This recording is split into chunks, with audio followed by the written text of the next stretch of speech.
Avant que la vidéo ne commence, je voulais dire un grand merci à Jennifer Karner de la chaîne Boneless Archéologie qui m'a fait une petite pub en commentaire, ce qui m'a amené pas mal de monde. Donc un grand merci, ça me fait extrêmement plaisir puisque c'est surtout en regardant les vidéos de vulgarisateurs comme elle que j'ai eu l'idée de m'essayer à cet exercice. Enfin bref, je vous retiens pas plus longtemps, passons à la vidéo. Lorsque l'on s'intéresse à un site ou un objet archéologique, une des premières questions qu'on se pose c'est de quand ça date.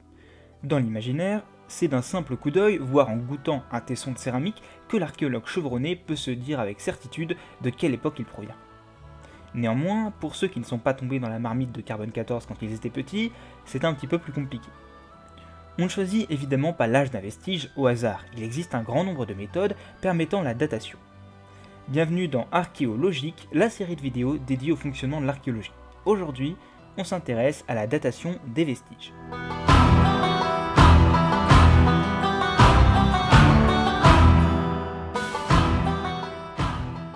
Dans cette vidéo, je ne serai bien sûr pas exhaustive au vu du grand nombre de moyens dont dispose l'archéologue pour dater les choses. Néanmoins, je vous propose de vous présenter quelques méthodes qui sont les plus utilisées et les plus célèbres. Dans un premier temps, il va falloir que j'explique deux concepts importants. La datation relative et la datation absolue. La datation relative, c'est lorsque l'on date un objet par rapport à un autre. Je vais vous donner un exemple, ça devrait être facile à comprendre. Sur une fouille, imaginons qu'on découvre dans la stratigraphie 3 objets. Vous inquiétez pas, on fera tôt ou tard une vidéo sur la stratigraphie. Donc je disais, on découvre 3 objets. Par exemple, une épée, un biface et une monnaie. Sans même réaliser d'analyse plus poussée, il est possible de dire quel objet est le plus ancien, juste en se basant sur la stratigraphie. C'est assez simple à comprendre. Quand on creuse, sauf si le terrain a subi un gros phénomène géologique ou a été perturbé, les choses les plus anciennes sont les plus profondes, et les plus récentes sont les plus proches de la surface. Donc, en fonction de leur profondeur, on peut faire un classement entre les objets. Ainsi, dans notre cas, comme vous voyez sur l'image, le biface est le plus ancien, suivi de l'épée, puis le plus récent avec la monnaie. Une chronologie relative, c'est exactement ça. Dans les faits, c'est souvent un peu plus compliqué, mais c'est comme ça que ça fonctionne, le principe n'est pas complexe. Cependant, cette méthode ne donne pas l'âge de l'objet. En effet, c'est la datation absolue qui permet de donner un âge plus ou moins précis ou au moins une fourchette de temps. Je vais vous présenter donc à présent quelques méthodes qui appartiennent au domaine de la datation absolue. Commençons par la dendrochronologie. La dendrochronologie, c'est sans doute la méthode de datation la plus précise dont on dispose. Née dans les années 1930 aux États-Unis pour la climatologie, la méthode va rapidement intéresser les archéologues. Alors, en quoi ça consiste? Je suppose que vous avez tous déjà vu à quoi ressemblait un arbre coupé. On observe des cercles concentriques à l'intérieur de l'arbre. C'est ce qu'on appelle des cernes de croissance. Chaque année, dans les climats tempérés du moins, l'arbre se met à grandir au printemps et en été, avant de se mettre en sommeil en automne et en hiver. L'arrêt et la reprise successive de ces phases de croissance provoquent l'apparition de ces cernes.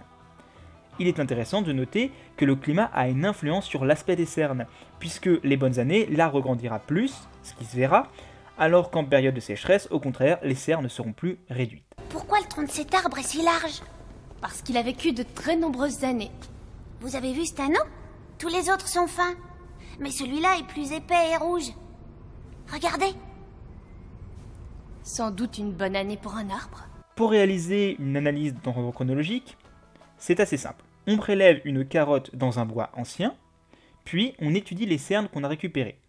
Il suffit de les comparer à une base de données d'arbres de la même espèce et région pour connaître à peu près l'époque à laquelle l'arbre a été abattu. Je vais vous donner un exemple pour vous aider à comprendre. Imaginons que nous avons un bâtiment médiéval encore debout en Bretagne. Les spécialistes récoltent une carotte dans la charpente en chêne de ce dernier pour savoir de quand date ce bâtiment. Ils analysent les cernes et les comparent à la base de données des chênes bretons anciens. Ils se rendent compte alors que le profil de la charpente colle parfaitement avec le profil des arbres de la région des années 1280. Autrement dit, ils ont subi exactement les mêmes altérations dues au climat. On peut donc dire que l'arbre a sans doute été coupé vers 1280.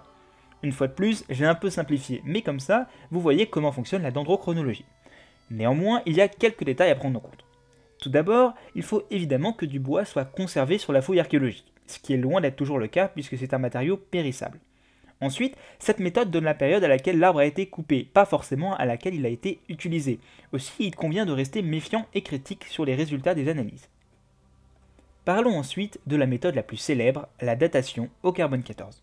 Cette dernière a été inventée aux États-Unis en 1950 et a entièrement révolutionné l'archéologie en permettant d'obtenir des datations assez précises.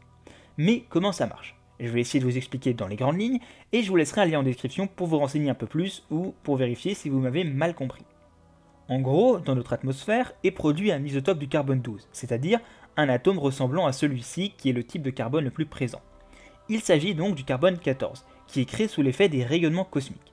La différence est que ce dernier est radioactif. Le carbone 14 va devenir, en se couplant à de l'oxygène, du CO2 ou dioxyde de carbone. Or, tous les êtres vivants absorbent du CO2. Pour les animaux, on le retrouve notamment dans leurs os, et pour les plantes, dans leurs cellules. À notre mort, on cesse d'absorber ce carbone 14.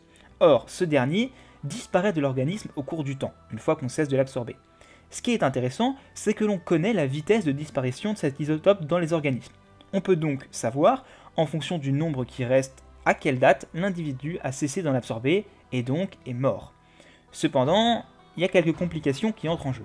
En effet, le carbone 14 n'a pas été produit dans l'atmosphère de manière égale au cours du temps. Il a fallu établir une courbe de la production de carbone 14 au fil du temps pour pouvoir calibrer les mesures. A savoir également que cette méthode ne donne pas une date précise, mais une fourchette de temps, et qu'elle nécessite également de la matière organique pour pouvoir être utilisée, par exemple de l'os. Pour terminer, je vous propose d'évoquer l'archéomagnétisme. C'est une méthode qui utilise les argiles cuites. Comment? C'est assez simple. Dans l'argile, il y a des minéraux ferreux. Ces derniers sont orientés en fonction du pôle magnétique, exactement comme une boussole. Cependant, si vous cuisez l'argile, cela va la figer, un petit peu comme si les minéraux ferreux étaient fossilisés. En fonction de l'orientation de ces derniers, on peut observer de quel côté se trouvait le pôle magnétique à l'époque de la cuisson.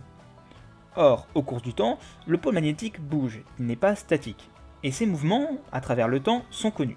Il suffit donc d'observer une courbe des mouvements du pôle magnétique à travers le temps pour savoir quand est-ce qu'il était à l'endroit que nous montre l'argile cuite. Attention néanmoins, cela fonctionne uniquement s'il n'y a pas eu de deuxième cuisson plus tardive, à cause d'un incendie par exemple, parce que là, ça sera à ce moment-là que les minéraux vont se figer. On arrive déjà à la fin de la vidéo. J'aurais pu évoquer d'autres méthodes, comme par exemple la thermoluminescence, mais je pense que ça fait déjà beaucoup d'informations à digérer en une seule fois. En tout cas, j'espère que ça vous aura plu. Si vous avez des questions sur l'archéologie et les métiers de l'archéologie pour de futures vidéos d'archéologique, n'hésitez surtout pas à les poser en commentaire. La prochaine fois, j'aimerais bien m'attaquer à un épisode d'Archéofake, donc si vous avez connaissance de théories du complot qui entourent l'archéologie ou d'interrogations un peu étranges, n'hésitez pas à me les proposer en commentaire, ça pourrait faire un sujet intéressant. J'ai pas mal de projets dans les prochains temps, notamment peut-être le passage au Facecam. J'ai en tout cas le matériel pour, faut encore que j'arrive à m'organiser, à m'y faire, à m'habituer. Ça prendra un peu de temps, mais ça viendra sur la chaîne, je pense. En tout cas, bienvenue à tous les nouveaux qui nous ont rejoints suite au petit coup de pub. J'espère que cette chaîne YouTube vous plaira. Vous retrouverez toutes les sources qui m'ont permis de faire la vidéo en description comme d'habitude, et évidemment des liens pour en apprendre un peu plus si ça vous a intéressé. En attendant, on se reverra à la prochaine vidéo, et n'hésitez surtout pas à creuser la question. Et moi c'est tout un métier. Indiana Jones, ce n'est pas un archéologue. Patience, prudence et évidemment de la méthode. Truelle en main, nous creusons vers notre passé. Trier, classer pour pouvoir interpréter. Céramologue et tout un tas de spécialistes afin d'écrire une histoire